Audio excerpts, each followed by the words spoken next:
scene where that cougar was found. Macy.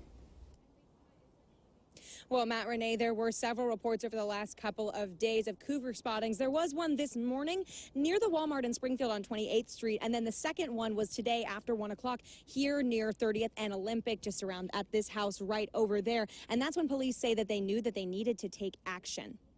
Early Tuesday morning, Devin Ogden says he saw a cougar crossing the street in front of his car. He says it began over near the Walmart parking lot and crossed over to the railroad tracks.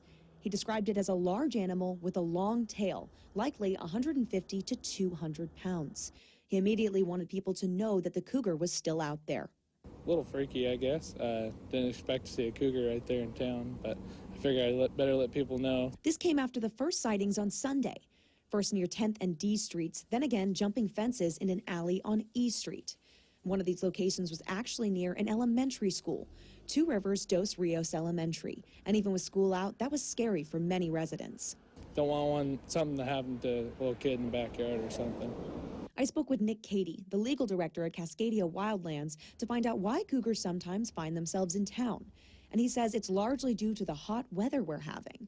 He says when we see a warm weather shift like this, water and other resources start to dry up for the cougar's prey. So as the prey starts to move into town to find resources, the cougar follows. Katie says cougars usually leave on their own. When weather shifts and prey shifts and animals kind of run into humans a little too much, they will just naturally move out of certain these areas. Now, this cougar did not seem to want to leave on its own, leading officials to euthanize it. Now, the Oregon